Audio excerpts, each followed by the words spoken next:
namin sa Papa IQ testing, tapos ang suggestion lang ng DepEd, tapos ang PTT test sa dito sa Pasig for possible acceleration. Meron din na diba, Mami, so yung Mensa, sila yung nag-test dun sa mga bata kung talagang gifted. Sabi nga po ni Mr. Earl ko Para mapacheck na. Pero, kasi baka may nakikinig sa atin na ganun din yung nangyari, no?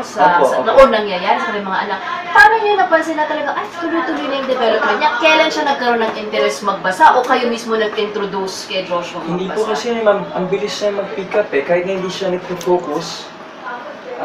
Nakaka-pick up siya. Kanyari may sinabi ka, masyado siyang curious Sabi ko, iba to I was curious when I was young, pero medyo ibang level yata ito sa bata. Kailan siya nagsimulang magsalita? Nagsimula siya less than 1 year old. So, na-express na yung... Na-express niya. Ano nakikita niyo niya? Kasi po, niya po nakakapagbasa siya ng mga words from the newspaper Ano yung from there? Yung gusto pong makapanood, gumawa kami sa YouTube ng mga videos na kasi wala naniniwala. So we just started documenting them. Ng 3 years old siya, pina-spell ko sa kanya. Medyo mabagal na siya mag-spell before. Mga medical terms like erythropoiesis. Pina-spell nyo naman! Yung mga yun ang pina-spell ko.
Balita, punong-puno ng informasyon, laging handa sa public service. Ang pagpapagong hanap mo sa AM.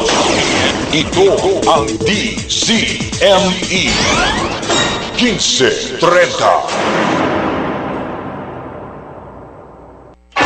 Let's talk about reality. Reality that creates a beautiful world. Mga usaping maghahatid ng mga praktikal na kaalaman sa trabaho, kalusugan, negosyo o simpleng pananaw sa buhay. It's a beautiful life. Programang maghahatid ng pinalawak na talakayan, mga usapin na magpapaganda sa pang-araw-araw na buhay. It's about you, your life, and your healthy lifestyle. It's what you do that creates a beautiful you. It's a beautiful life. Tuwing Sabado, alas 8 hanggang alas 9 ng umaga. Kasama si Connie Lopez.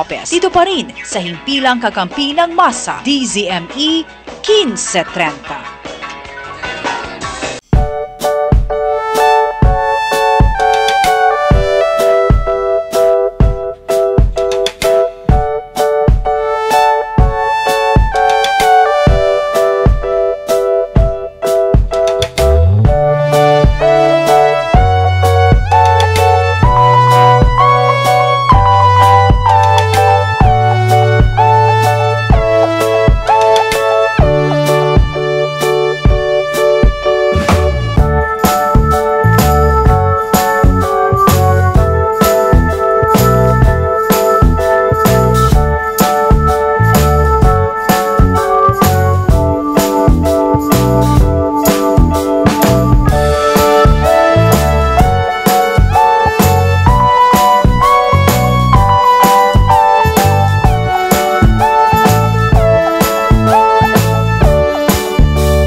magpapasko naman, pasensya lang po tayo. Parang given na kasi dito sa Pilipinas ang traffic. Ayan, di ba? Okay. Sabi nila, pakihinaan ko daw yung background. Sapaw na sapaw daw ang boses kong maganda. Ayan. It's a beautiful day and I chose to be beautiful today and I chose to be happy. Ayan. Maging masaya po tayong lahat, mga kakampi. Kasi alam ninyo, wala naman talagang yun bang pag gumising ka sa umaga, tapos ang feeling mo down na down. Di ba yung face mo, Joshua, yung parang, anong feeling yun? Yung wala ka sa mood? Di ba hindi maganda yun? Dapat pala palagi, ngingiti tayo.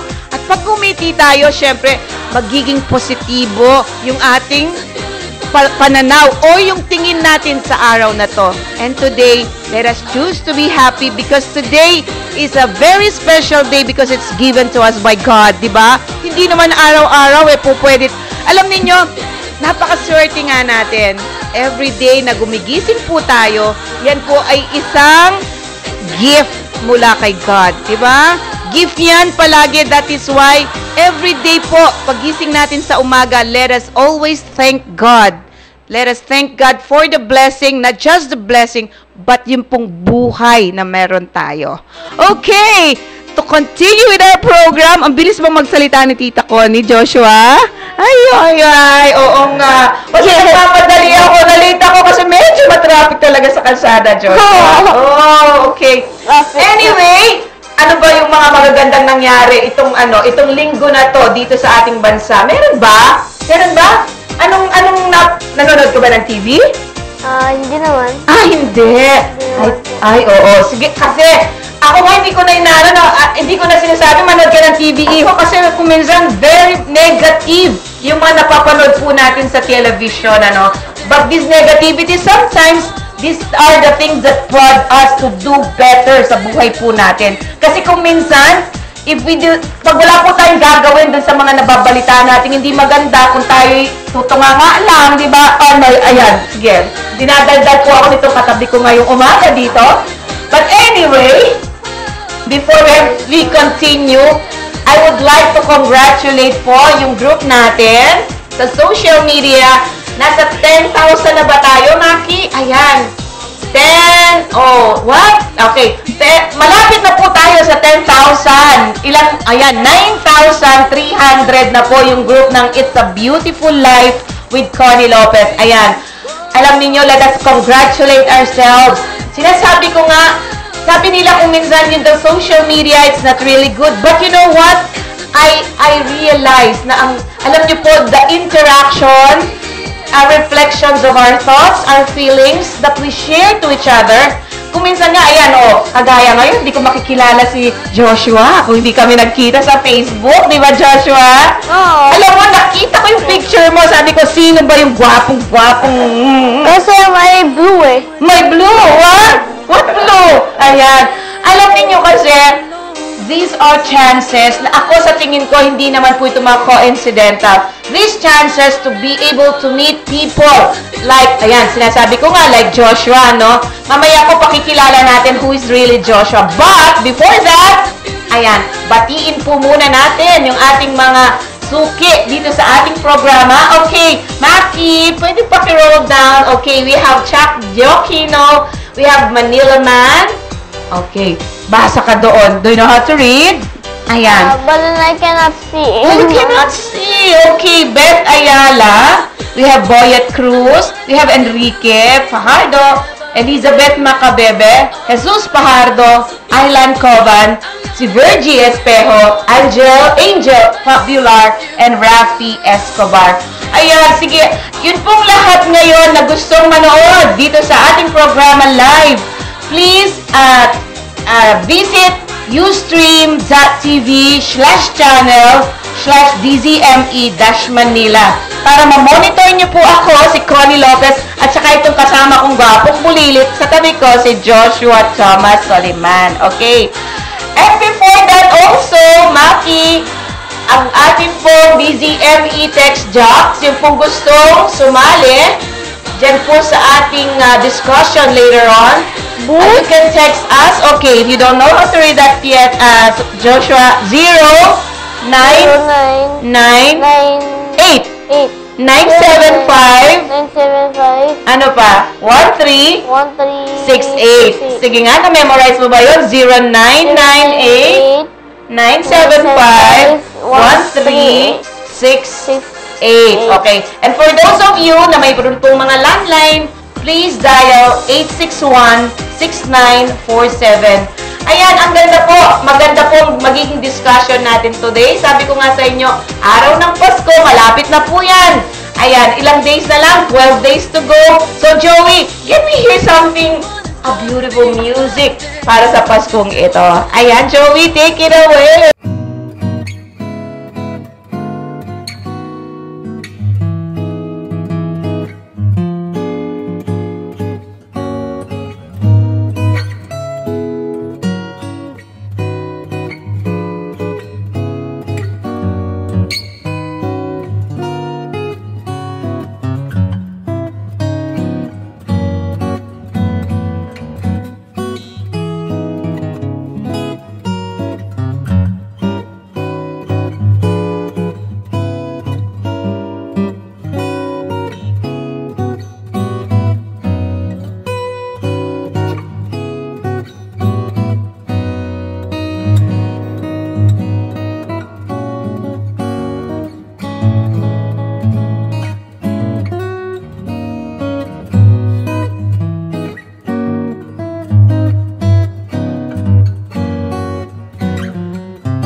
Thank you very much. Ayan. Alam niyo, 'di ba, Pasko na. Tingin ko, sabi siguro ni Pietro, ano ba yung kanta na 'yon? Does she hear Tagalog songs of sa mga pamaskong kanta natin? Oh, really? Oo. Okay, alam niyo mga kaibigan, sinasabi ko po, ang Pasko ay Pasko ng mga bata, ay Pasko na araw ng mga bata kasi this is the time when our Lord Jesus Christ was born. Doon po sa tinatawag nilang sabsaban, di ba? Ayan. Alam niyo, kung minsan, let us not forget the reason behind the season. Kasi kung minsan, di ba, ang ginagawa ng marami, nape-pressure silang sobra doon sa tinatawag na, alam mo yun, yung pagbili ng regalo, pagpapaganda, pagbili ng bagong damit, kasi magkikita-kita sila nung kanilang magkikita-kita sila, 'di ba, ng mga ng kanilang mga kaibigan. So dapat beautiful sila. Yung mga craft. Yes, oo. Okay, bago po tayo magsimula, para tawagin natin ang ating bisita ngayon. Basahin po muna natin ang text, okay? Sabi niya, hello po, Ma'am Connie, Beautiful Life Clan. Ang katotohanan ang magpapalaya sa inyo. 1-8-32. Mula po sa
Okay. diba? Ayan, okay. Alright. Anyway, ngayon pong umaga, kasama po natin dito sa ating stasyon, si Daddy, my gosh, Pietro Soliman, at saka si Julie Makalintal. Okay. Alam niyo, dito po kasi sa ating bansang Pilipinas, sometimes, marami po yung tinatawag na mga gifted na mga bata, di ba? Mga gifted na mga anak natin na hindi po natin malaman, parang dito po sa bansang Pilipinas, parang may kakulangan, di ba? Doktora, pwede bang i-explica mo sa amin?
Pilipinas. At ang aming mga, ang tawag nila ngayon, hashtags ba yun?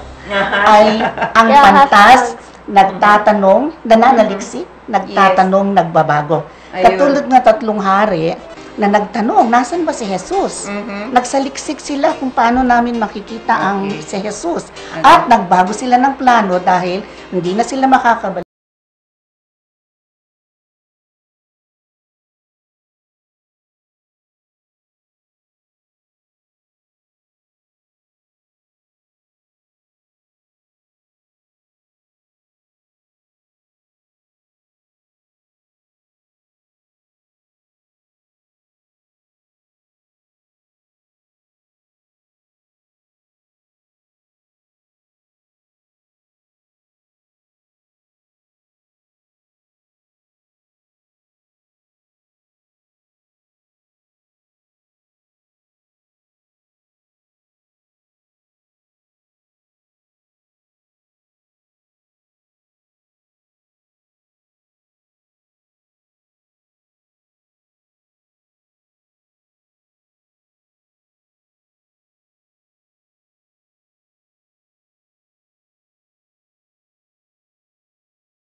that cater to the needs of these gifted children?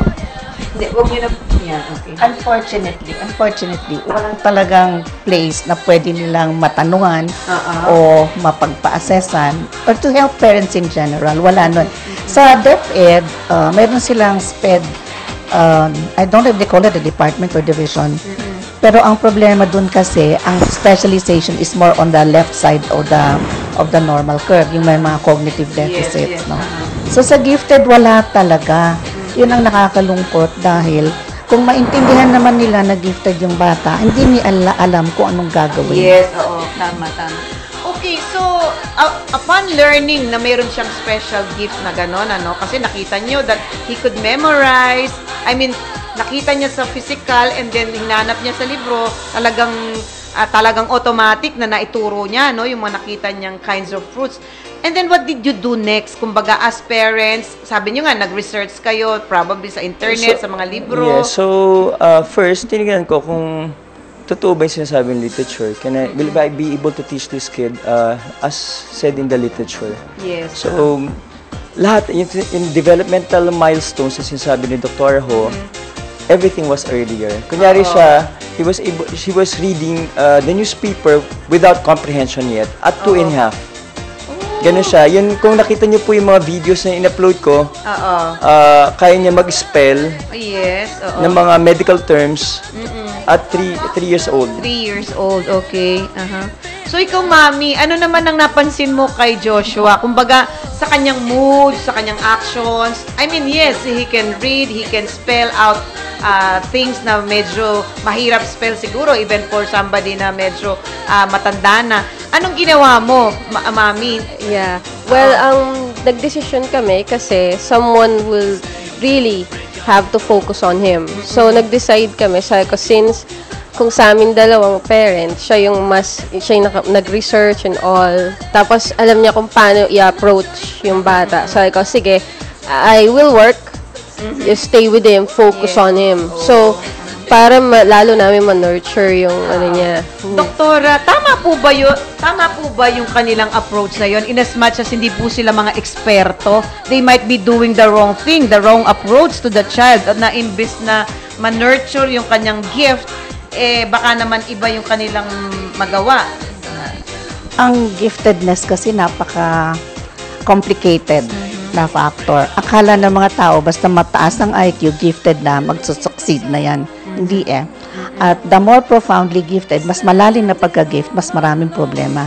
May tinatawag kami na sensitivities and vulnerabilities ng gifted. Ang bawat batang may gift, whatever level it is, may mga unusual ways yan. Kunyari, sobrang likot. So, sasabihin, likot-likot, mabong gifted yan. Sobrang likot ba? Kasi yung curiosity, no? Kung minsan naman, may mga behavior siya na parang nababasa niya, hindi niya naiintindihan. So, yun ang sinasabi ni Daddy na baka may learning disability. Malalim din na issue ang learning disability. Napakadaming areas, shady areas sa ano. So, mas maganda pa rin kumonsulta kayo para makita ninyo. Dahil marami po, like, ang pinakita niya, memory. Memory is very good. Pero ang memory, isa sa mga mababang skills sa gifted. Patataasin nyo na may comprehension and may application.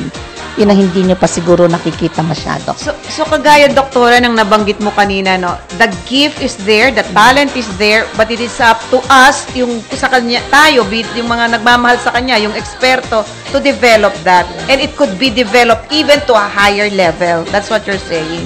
May sinasabi rin kami, Connie, na this is not very well known in the Philippines yet. Na twice exceptional children. Ito yung mga bata na ang first exceptionality is giftedness. Yung galing, masaya ka. So nakikita mo, bakit ganito? Hindi nagsasalita, pero nakakabasa. O kaya, ang likot-likot, pero nakakaintindi, maski hindi nakikinig. Yung second exceptionality, pag hindi na-address yon, hindi naman mawawala ang gift, hindi magde-develop. So, pagka pumasok yan sa formal schooling, mahihirapan ng teachers, kaya magiging nakakainis yung bata. But ako kasi, I still feel if a child needs more socialization, the school is the best natural place where socialization can occur. Pero Doktora, di ba, kung minsan di ba sa mga eskwelahan natin ngayon, kunyari, there are 50 students or 25 students in a class, paano naman kung hindi naman ganun ka-expert si teacher para makita niya yung kagalingan ng bata? Baka instead na umabante yung kanyang karunungan o may develop yung kanyang galing, baka naman maging mas stagnant instead of ma-develop. Talagang naging stagnant tayo pang pumasok. Ang PCGE, Connie, meron kaming services na very, very cheap para lang makatulong na mag-exist kami.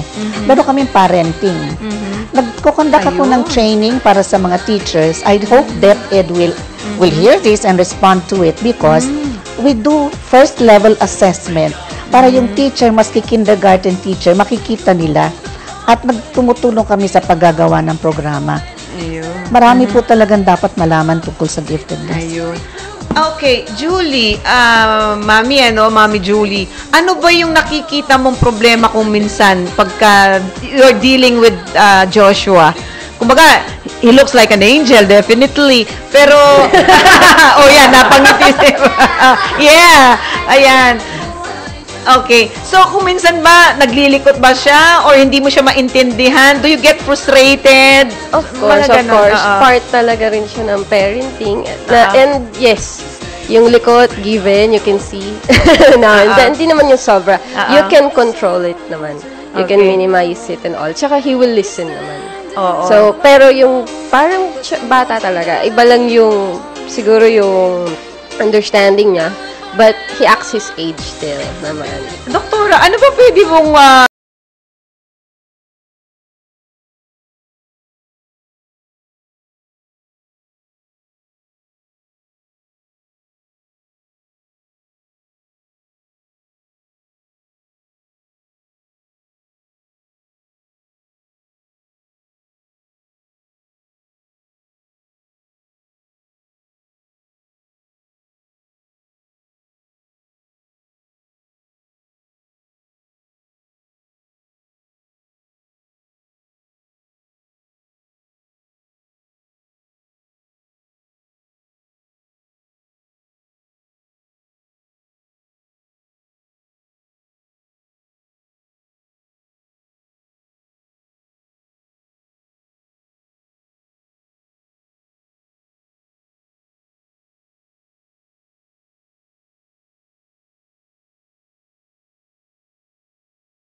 Kasi doktora, may nabasa kasi ako. Sometimes parang na-misdiagnose din ng mga bata na to, mayroong HD and yung ADHD, right? Yung attention deficit hyperactive. Okay. Anyway, paano mo ba ma-differentiate 'yon vis-a-vis doon sa kung gifted naman pala siya? Kasi kunyari, wala ngang expert wala ngang expert advice as to what is happening to my kid. So ngayon, akala ko, anak ko mayroong yatang whatever, di ba? ADHD, yes, oo. So, ano magandang approach doon? Kaya kailangan talaga mag-consult ng clinician. Although pag nag-parent education kayo, parenting seminars, we give them indicators of ADHD. Yung ADHD kasi kasama na rin sa katalinuhan dahil ang bilis. Ayun, So nabobore, papalit-palit na activity. But if that is more than what is expected at the age, kunyari, ilang taon na ba? Age 6 na siya. So it could slowly diminish.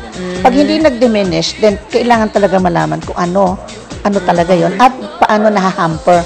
Kasi yung second exceptionality hampers the full development of the gift. Sayang sayang. Okay. Doktora, at his age ba, at Joshua's age na 6 years old, mayroon na ba itong IQ level na matatawag? Meron. As age 2, pwede na kaming mag-assess. Daddy Pietro, have you,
eskwelahan. Kaya lang, hindi siguro na-develop Hindi ni parent. na-develop. Hindi na pansin ng magulang. Oo. Oo, genetic ang giftedness. Ang problema kasi nga, pag hindi na-detect, so mayroon laging kulang. Ngayon nga, ang ginawa na namin sa PCGE, we're taking a lifespan approach kasi ang daming Filipino adults na hindi na-detect, ang feeling nila kulang ang ginagawa ko. So, hindi na namin ina-assess, kinitindungan na lang namin kung ano pang pwede magawa. Ayun. Oo, dahil ang Philippines din kasi ang host ng ASEAN Center for Lifelong Development and Sustainable Development. Oh, So, tamang-tama mag-lifelong na tayo. Ayan. Sayang, Dok. Yeah. Kumbaga this is already the chance, napaglapit kayo ng pagkakataon, kumbaga. Everything happens for Yes. everything happens for a good reason. Plano po ni God siguro Yes, talaga yes. itong meeting Oo nga, natin. tama, oo. Tapos, di ba hindi po tayo natuloy? Dapat Oo, ibang oo. psychologist po. Ako po nagbigay ng pangalan sa inyo po sa kanila. Tama, oo. So, sa akin po tama yung sinasabi ni Doktora kanina, yung reading. Yes, That is what I'm doing with Joshua po. Ngayon po, I'm very happy before nakita ko, kaya niyang i-assimilate, parang yung sa Rain Man na movie po. Talaga? Kaya niyang assimilate, pero sabi ko, it's useless na hindi niya ma-apply. Oo. Ibig sabihin, for me, Sayang, hindi oo. ma-connect yung lahat ng ideas. Yes, What I'm oo. doing with him, kasi since yung iba hindi maniwala, siguro gifted ako, I can see how he's doing it. Yes, oo. Those techniques that I instituted on myself, Yes, ganun po yung binibigay ko sa kanya.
Sure, pwedeng paki-check nyo sa ating internet kung sa computer, January 2, ayan, kung anong araw ba 'yon. Alam mo, paano niyang ginagawa? Did you ever ask Joshua kung paano niyang ginagawa sa isip Yung niya? mga savant po, kaya nila yun. Thursday! Ang galing! Yay! Galing ni Joshua. Yung mga savant po, alam nila hindi nila naintindihan paano lang alam. Okay. Pero sa kanya, hindi po siya ganon. Ayaw niya actually po ang math. Okay. Ang favorite subject niya is science and music. Doktora, di ba there is such thing as yung right brain and left brain? Anong part ng brain ni Joshua na more or less is using right now? The left brain. Meaning yung cognitive memory. Okay. Malaki ang yung sinasabi ni Daddy na savant, dalawang klase yun. Naturuan kasi siya ni Daddy sa mathematical aspect. Pero ang mga savant, alam nila nang hindi nila alam kung bakit.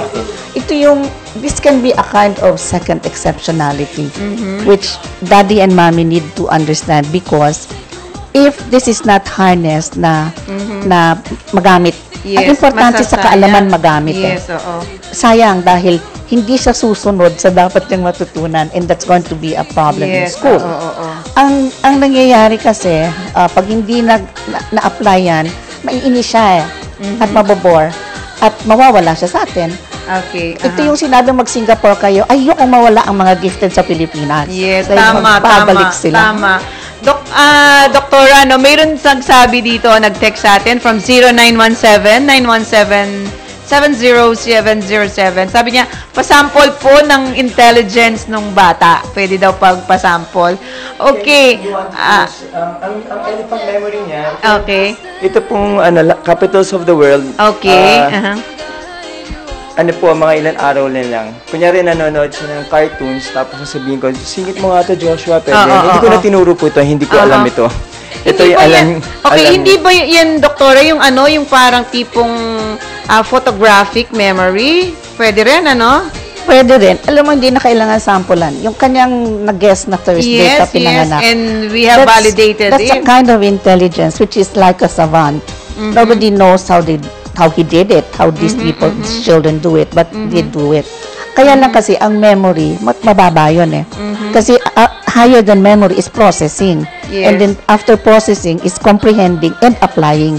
Yung applying ang kailangan nyo i-stress lagi. Hindi na po siguro kailangan mag-sample. Nakita nyo yung sample. Very siya talagang... At nag-compute-compute pa siya. Yes.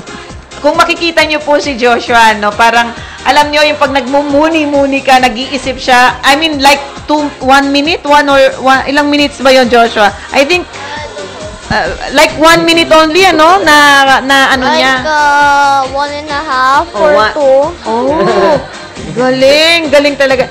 Alam niyo, yun na nga, napaka-importante talaga na ma-develop yung kanyang talent na to. Dito nga sa Pilipinas, doktora, 'di ba, nakakalungkot, 'di ba, that we have a lot of gifted children. May statistics po ba tayo kung dito sa ating bansa ilan yung mga gifted? Wala. Oh, nagkaroon ng isang international magazine, nagkaroon ng statistics on ASEAN. Walang statistics ang Pilipinas. Yun ang gusto naming magawa. yes, sayang. So, kailangan lang talaga ng tulong kasi gusto kong puntahan namin yung mga liblib. Like, nagkaroon na kami ng assessment sa Samar Leyte, sa Busuanga. Yes. Nakakakita kami. Pero, doktora, hindi ba dapat ma-educate din muna yung mga teacher for them to be able to know, to pinpoint kung sa kanilang mga estudyante, sino ba yan, di ba? Sino ba yung super ang talino or kakaiba yung kanyang talento? Ang problema ko is going to the school system kasi I need permission. We're willing to go na walang bayad, pero bigyan lang kami ng transportation. Yes. At very, very limited. Yung funding ang talagang kailangan para magawa yan. So, nakakalungkot din talaga, no? I mean, ayan, nananawagan na rin po kami sa gobyerno, ang daming-dami nating iniintinding kung minsan yung mga walang kabuluhang bagay dito sa ating bansa, and yet, hindi natin nakikita itong mga regalong ibinigay sa atin ng God. Kumbaga, how to harness the gifts of these children, kung paano natin ma-develop sila. Kasi, in the end, at the end of the day, magiging kapakinabang din sila dito sa ating bansa. Sa economy natin, they could become economists, they could become, doktora? Lahat. Lahat, di ba? Anything, they can do anything. Kasi kung napo-foresee niya, I mean, in a split of a second, kaya niyang maisip kung kailan, anong araw ako na ipanganak. That was really brilliant. Di ba, doktora? Nabanggit mo yung makakatulong. Meron kaming search every 2 years, mga bagong Rizal. Si Rizal kasi ang pinaka-modelo ng gifted. May isip, may utak, very well known all over the world, at saka may puso para sa bansa. So, may mga bagong Rizal kami. Ayun, ito yung magagaling Rizal. to gifted, grade 3 until college. Okay. Tapos, ang gagaling at ang highly moralistic, highly principled. Yes, Ang galing. Yun ang gusto kong makakuha ng mas marami. nakukontribute sa Pilipinas, hindi nakakalungkot ang ating Oo corruption. nga. I know. Kasi doktora, kung minsan naiisip ko lang, di ba kung minsan yung mga genius or yung mga magagaling talaga, sometimes parang di mo sila maintindihan. Kunyari, yung isang normal na tao dadaan ng, kunyari, baitang ito ng hagdanan, ano, step 1, 2, 3, siya nandun na sa 4. Na kumbaga, kaya that's why you said kanina, Doc, na nabobore ka because parang kumbaga, ano yung pinag-aaralan yun? I've been there. So, give me something else. Parang ganun siguro yun, ano, doktora. So, yung programs na kailangang matutunan ng mga eskwelahan. Ayan. Ang bilis ng oras, ano? Matapos na po yung programa natin. Maki, can I just read the text na, ano, para, okay. Sabi niya, hi po, Ma'am Connie. Good morning po. Si Virgie Espejo to. It's a beautiful life talaga, Ma'am Connie. Nakikinig din po ako at ang mister ko ngayon. Nasa Pangasinan po siya nga at ingat po palagi, Ma'am Connie. Salamat po. Hi, Virgie. Good morning. It's a beautiful life. Ayan, ang bilis ng oras. Ano, we could have discussed further kasi really, ito pong topic na ito, ano, it's really a very complex topic. Hindi lang siya pwedeng gawin sa isang upuan. But I am really, really very thankful na napagbigyan niyo po kami, si Dr. Pietro at saka si Ma'am Julie Makalintal. Of course, Joshua here. At syempre naman si Doktora Ho. Ayan. Doktora, if you want to say something din sa mga listeners natin at baka gusto niyo na rin pong manawagan, ano? Para nang sa ganon, siguro naman maraming nakikinig sa atin ngayon, no? Sa gobyerno especially, to give, bigyan naman nila ng konting oras at panahon itong advocacy. I mean, it's an advocacy at the same time on your part, di po ba? Hindi. Sayang ang ating mga matatalino at gifted na mga bata. Mayroon tayong example ng nawala sa atin, si Wesley So. Yes, Napakagaling nagsimula siya sa PCGE and PAG. Nawala na dahil the US was willing to fund him. Ang mga gifted po na hindi natutulungan, nawawala sa bansa. Yes, So, hindi nakakatulong. Sana po yung mga gobyerno, there was a time, Connie, na muntik na kaming makakuha ng law. Hindi lang napasa dahil hindi kami umabot sa BICAM. Yun sana ang i-revive at mag-establish ng Philippine Center for Gifted Education. Sana wag na nilang politikahin Wag na nilang yan, ano? Na-politika yun. Because you know what, at the end of the day, kung talaga pong ma-develop natin yung gifts nitong mga bata na to, not just kids, but kung minsan 15 years old na yan, magagaling na rin sila. I mean, kaya lang kumbaga kung napapabayaan natin sila and we do not even know what to do with them, bay sayang. I know Wesley So personally. You do. Diba? Ano po ba siya? Asia chess grandmaster na siya, diba? But anyway, tama yung sinabi mo, wala na siya dito sa Pilipinas because somebody agreed to fund him to develop yung kanyang talent sa chess. Maybe he's got different talents. Kaya lang, marami pang iba. Wala ngang pondo dito sa Pilipinas. But anyway, Julie, Doc Pietro, if you have something to say, para po nang sa ganun, bago tayo mamaalam sa ating mga listeners. Maraming salamat po sa inyo, Ma'am Connie, tsaka kay Dr. Ho, tsaka kay Sir Maki, and sa lahat ng listeners nakinig sa atin. Yes. Sana po bigyan natin ng pansin ang mga bata. Kasi sabi nila, pag nakakita ng gifted na bata, kahit na sa Facebook, sabi nila, napakaswerte. Yes. Everything is against them. Yes, oo. Ano po kasi, inisip nila, matalino na yan, hindi na kailangan ng tulong. Hindi po totoo yun. Bigyan natin sila ng programa. Kasi po kami, talaga ang plano namin talaga, after some time, he would go abroad. Yes, Yun ang gusto namin. Kasi kung wala kaming makuwang dito, ng suporta, nahihirapan po yung pamilya namin. Kasi we would sacrifice more. Pero kung may programa po ang Department of Education, then pati mga mahirap na may gifted children, meron po. Tama. Kung makita niyo yun sa Facebook ko, I've been to one of the poorest barangays in Tarlac. Meron po. Matatalino. Talaga. Nagulat po ako. Opo.